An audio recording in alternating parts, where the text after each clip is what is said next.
Já se passaram 20 anos desde o início do século XXI, então está na hora da gente eleger os melhores filmes de guerra até o momento. Para isso, eu preparei com carinho uma lista do que, na minha opinião, são os melhores filmes de guerra produzidos no século XXI até o momento.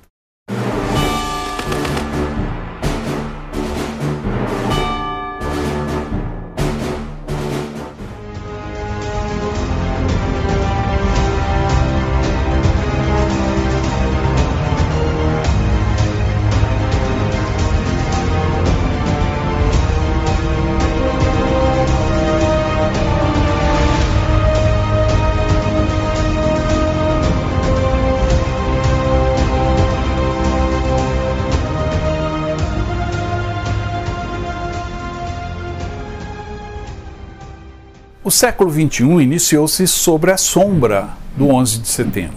O mundo estava e está ainda em transformação.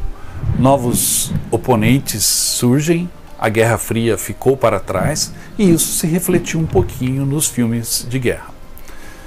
Em 2001, o primeiro da nossa lista surge nas telas do cinema e faz bastante sucesso. Um filme de muita ação chamado Falcão Negro em Perigo, dirigido por Ridley Scott em 2001, é estrelado por Josh Hartnett, Ewan McGregor, Tom Sizemore, Orlando Bloom e outros atores que se transformaram em grandes astros de Hollywood.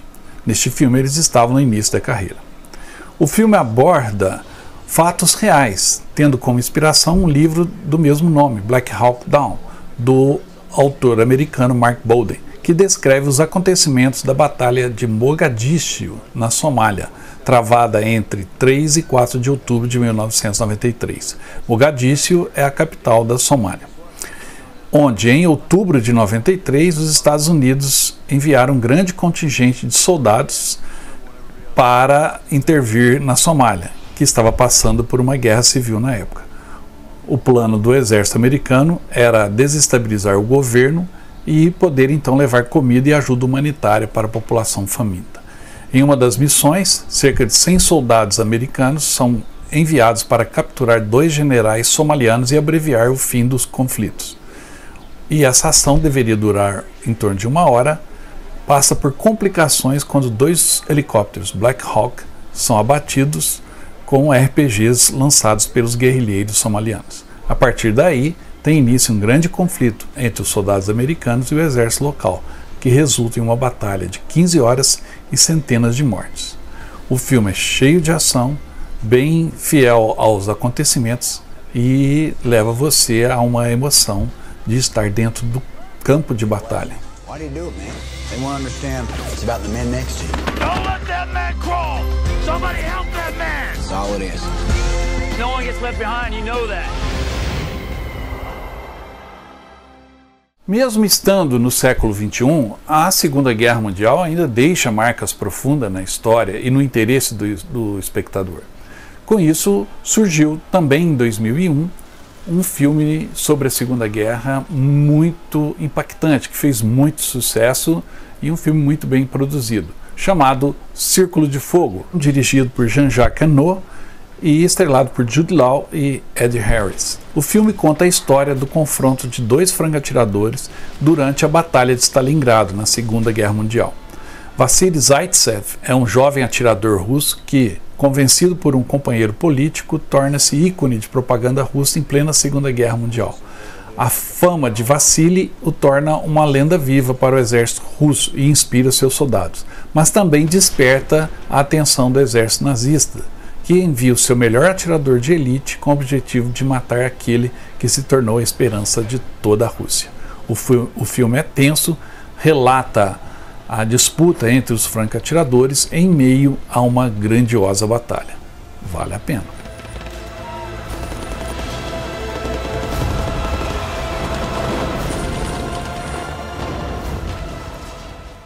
A Guerra do Vietnã também deixou suas marcas na cinematografia americana e do mundo como um todo. Foi lançado um filme de muito sucesso também nas bilheterias e um dos melhores filmes de guerra em termos de cenas de combate, cenas de ação. O filme é estrelado por Mel Gibson e se chama Fomos Heróis, baseado na verídica Batalha de Ladrang. Fomos Heróis, We Were Soldiers é um filme americano de 2002, dirigido por Randall Wallace e estrelado por Mel Gibson.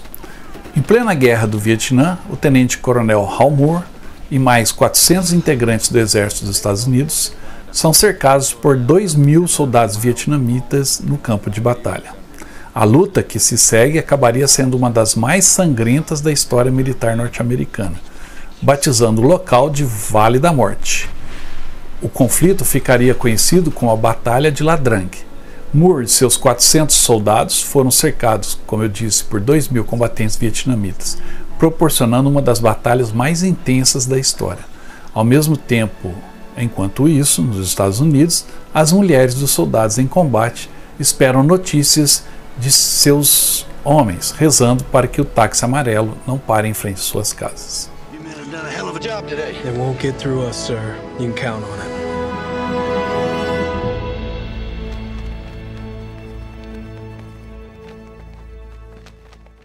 O quarto filme da nossa lista também volta até a época da Segunda Guerra Mundial, mais precisamente de seu amargo fim. E é um filme amargo mesmo, feito por alemães sobre o seu líder e as últimas horas de Hitler. O filme se chama A Queda. É um filme alemão de 2004, estrelado por Bruno Ganz, Alexandra Maria Lara e Corinna Harfouch.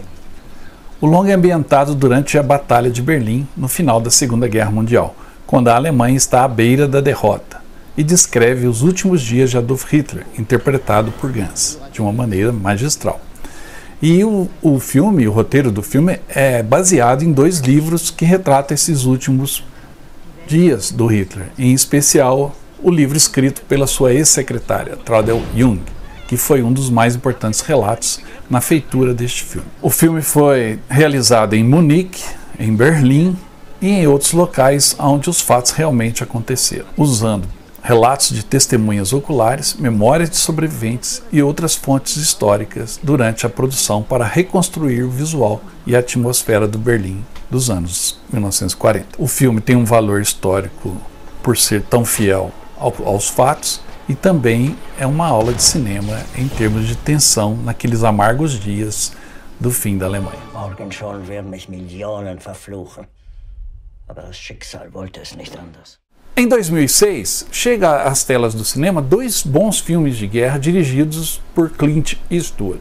Ele fez os 2 filmes durante o mesmo tempo, ao mesmo tempo. E os filmes são baseados na Batalha de Iwo Jima durante a Segunda Guerra Mundial, no Pacífico, entre americanos e japoneses. A grande sacada desse filme foi que o Clint Eastwood, o diretor, usou o mesmo roteiro com visões diferentes, ou seja, ele mostrou a mesma batalha sobre 2 pontos de vista, do ponto de vista americano e do ponto de vista japonês, e lançou em filmes separados. Primeiro, A Conquista da Honra chegou aos cinemas e depois As Cartas de Iwo Jima também chegou aos cinemas em 2006, ou seja, os espectadores foram contemplados com a visão diferente da mesma batalha. E o resultado foi muito interessante, os filmes são muito bons. O primeiro deles, A Conquista da Honra, e o segundo, Cartas de Iwo Jima. Uma guerra, 2 batalhas, 3 versões. Esses 2 filmes, Cartas de Iwo Jima e A Conquista da Honra, relatam a mesma batalha, mas as situações expostas são completamente diferentes. O diretor Clint Eastwood buscou nos 2 filmes não relevar a importância dos conflitos nas guerras, mesmo mostrando várias cenas de combate em campo, mas elas não exaltam pontos positivos ou negativos de nenhum dos lados, apenas focam nos personagens e seus conflitos internos diante daqueles fatos incríveis. O cenário dos filmes foi a ilha de Iwo Jima, ou como os japoneses a chamam, a Ilha do Enxofre. O local fazia parte da estratégia americana como suporte para aviões e navios, ajudando no plano do ataque final ao Japão.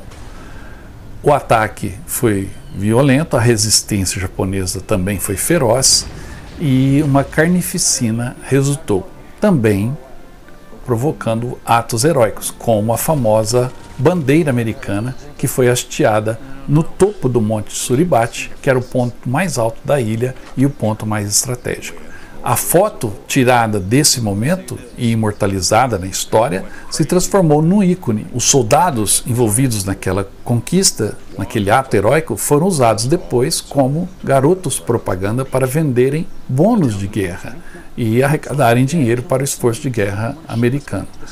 O filme foca um pouco mais no personagem chamado Ira Hayes, um nativo americano, um índio, que participou do hasteamento da bandeira no topo do morro e também da luta até chegar ali, sendo condecorado pelo presidente dos Estados Unidos, mas tudo isso não diminuiu a forma como ele era tratado dentro dos Estados Unidos, com um preconceito por ser índio, e o seu fim foi amargo. Ira Hayes é uma figura ícone e o filme vale a pena, se não por todo o resto, para conhecer um pouco mais da figura de Ira Hayes. Já em Cartas de Iwo Jima acontece algo raro no cinema norte-americano, ou seja, é mostrado o outro lado, o inimigo.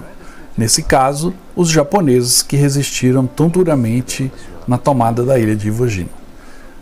A vida desses soldados e oficiais japoneses é mostrada em flashback, como que eram os seus relacionamentos, sua família no Japão, e os torna um pouco mais humanos, desmistificando essa visão preconceituosa que existe dentro do cinema de Hollywood.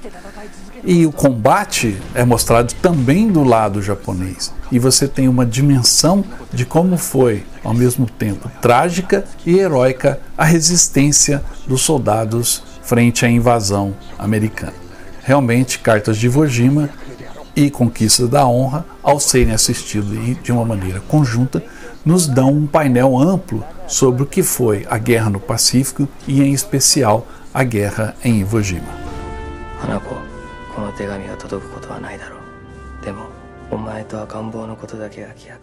Não poderia faltar na nossa lista de melhores filmes do século XXI alguma produção russa, porque os russos fizeram excelentes filmes sobre a Segunda Guerra, especialmente no século XXI. Vários chegaram às telas de cinema ou estão disponíveis nos canais de streaming ou mesmo para você fazer o download. Então procure por filmes russos, são muito bons.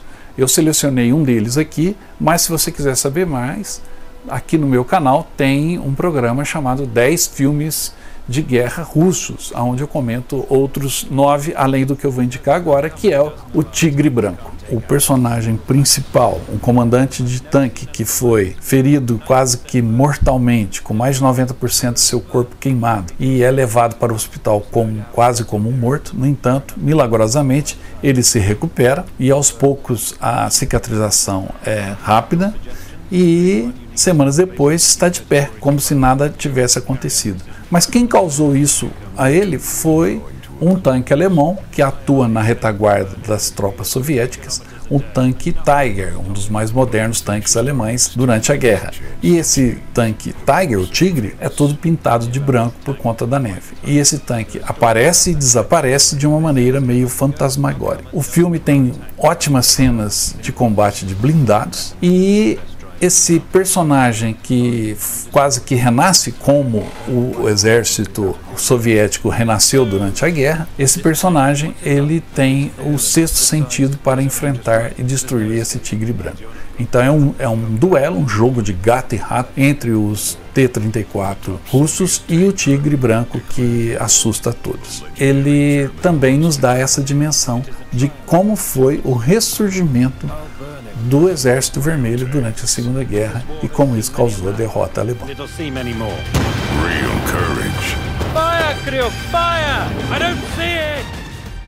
Uma das consequências do 11 de setembro foi o envolvimento maior dos Estados Unidos no Oriente, em especial no Iraque, no Afeganistão, e esse filme escolhido por mim foi um dos melhores filmes a retratar o combate contra os talibãs. É o filme chamado O Grande Herói. O Grande Herói é um filme americano de 2013, estrelado por Mark Wahlberg, Taylor Kitsch, Emily Hirsch, Ben Foster e Eric Bana. Ele é baseado em fatos reais, onde a história acompanha o oficial da Marinha norte-americana Marcus Luttrell, enviado ao Afeganistão em busca do homem de confiança de Osama Bin Laden, a quem eles têm que prender ou eliminar. No momento em que estão se preparando para essa missão, se deparam com um homem idoso e 3 crianças que podem denunciá-los. E aí eles vacilam em eliminar essa ameaça. O paradeiro dos americanos então é descoberto e logo toda a equipe será atacada por mais de 250 homens armados enviados pela Al-Qaeda. O que acontece daí para frente é um jogo de gato e rato, uma perseguição mortal nas colinas do Afeganistão. Um filme intenso que te prende do começo ao fim. O Grande Herói foi baseado em fatos verídicos, né? É uma história real, uma ação real dos comandos dos Navy SEALs americanos. Mas existem outros filmes tão bons quanto que foram lançados durante o século XXI. Entre outras produções de Hollywood a retratar esse período, eu destacaria o filme Dos Heróis, com o Chris Hemsworth, que é um bom filme sobre também a guerra no Afeganistão, ou então o 13 Horas, Os Heróis de Benghazi, que é baseado também em fatos reais da luta na Líbia, e o filme é muito interessante. E agora, chegando aos cinemas, tem um filme novo chamado The Outpost, com o Scott Eastwood, filho do Clint Eastwood, que mostra também a luta nas montanhas do Afeganistão, um fato real que aconteceu com um destacamento americano. São bons filmes que chegam perto da qualidade de O Grande Herói. See? God's looking out for us. We're good, right? We're solid.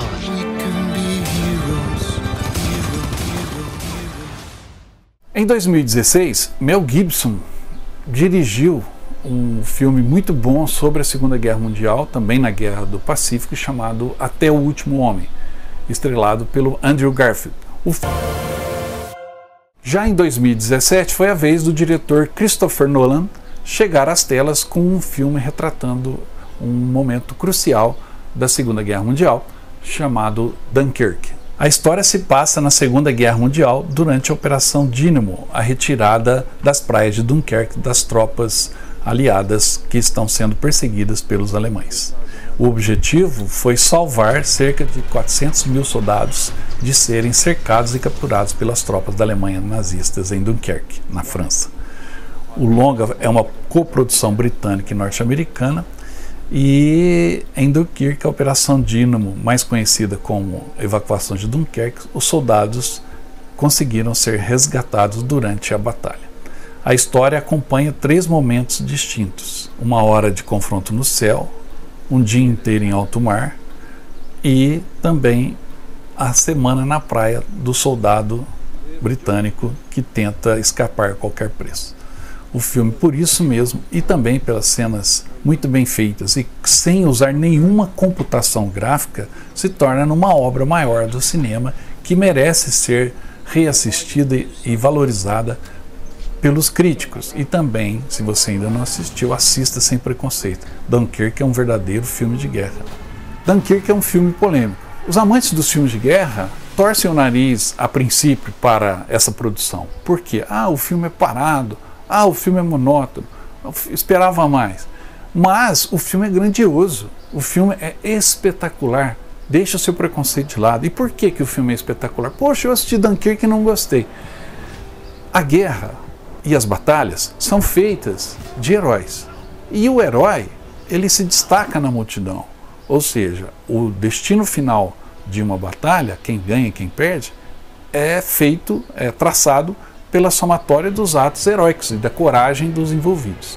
Dunkirk foi uma retirada, ou seja, um momento de derrota para os ingleses, que os próprios ingleses transformaram no momento de vitória, através de valorizar os pequenos atos heróicos que foram feitos durante a retirada de Dunkirk, quando mais de 400 mil soldados foram levados das costas da França para a Inglaterra, e o que preservou o exército britânico, que voltaria à Europa para libertá-la.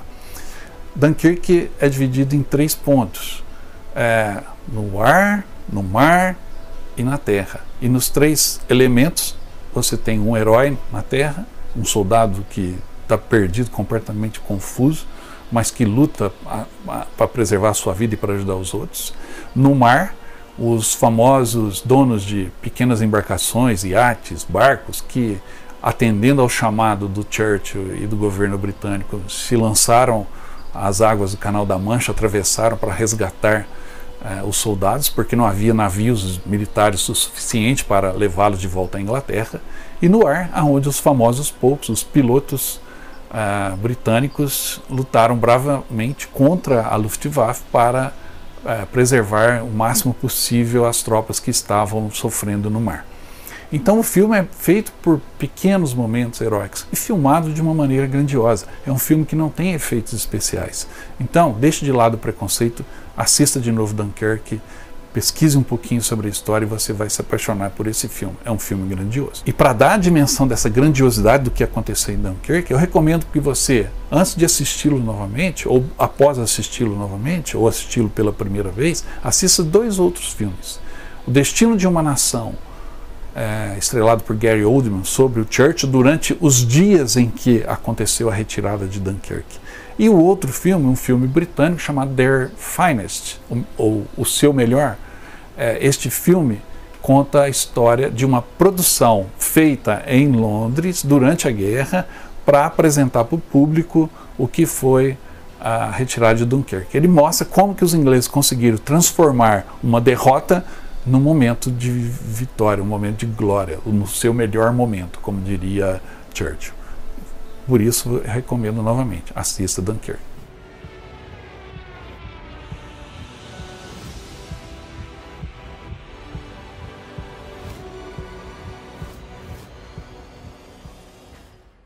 O último filme desse programa, que eu fiz com carinho para vocês, escolhendo as melhores produções de guerra do século XXI, foi produzido e lançado em 2019.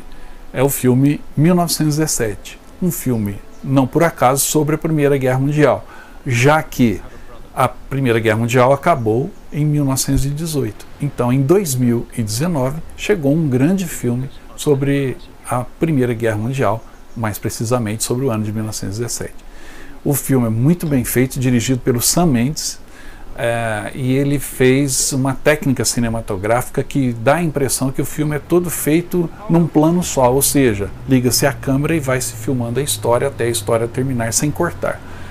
Foi uma técnica interessante, mas além disso a história é muito boa e você fica acompanhando os personagens de uma maneira como se você estivesse ali nas trincheiras enfrentando todos aqueles perigos.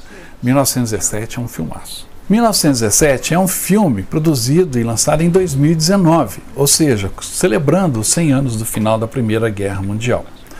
O filme foi dirigido por Sam Mendes e é baseado em uma história contada ao diretor Mendes por seu avô paterno, Alfred Mendes, e narra a história de 2 jovens soldados britânicos durante a Primeira Guerra Mundial, aos quais foi dada a missão de transmitir uma mensagem alertando para uma emboscada contra os seus compatriotas. Essa emboscada seria realizada pelos alemães logo após sua retirada para a linha Hindenburg durante a batalha. Os dois, os cabos Schofield e Blake, são 2 jovens soldados britânicos que têm que cruzar a linha inimiga durante um bombardeio intenso e avisar ao destacamento que está cercado para salvá-los. A missão se mostra aparentemente impossível e ao longo das 2 horas de projeção passam por perigos impensáveis, tudo filmado de uma maneira como se fosse um plano único, ou seja, de uma maneira revolucionária que você raramente vê em filmes de guerra. 1917 é uma excelente obra para fechar a nossa lista.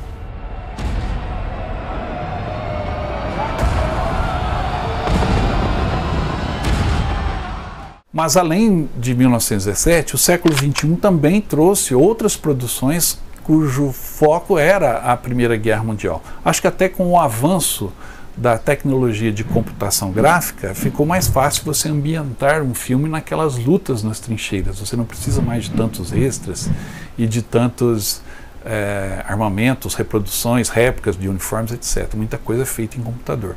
Mas independente do efeito especial ou não, outros filmes da Primeira Guerra do século XXI também são muito interessantes, como O Cavalo de Guerra, dirigido pelo Spielberg, que é um filme dramático, emocionante, Passchendaele, um filme canadense sobre a luta nos campos da Bélgica, muito interessante. Se você não assistiu, eu recomendo também. Promessas de Guerra, um filme australiano estrelado pelo Russell Crowe, sobre um pai que vai resgatar os filhos que foram lutar na Batalha de Galípoli. É também um filme que nos impressiona pela sua qualidade, tanto técnica quanto pelo roteiro. E a biografia do Barão Vermelho, Red Baron, também feito no século XXI, e um filme que usou desses efeitos especiais para dar aquela veracidade às batalhas aéreas que aconteceram. A guerra aérea começou durante a Primeira Guerra Mundial, mais especificamente na Batalha do Somme, foram os primeiros combates entre aviões, e o Red Baron conta a história do Barão Vermelho, Manfred von Richthofen, que foi o maior asa alemão na Primeira Guerra Mundial. Espero que vocês tenham gostado.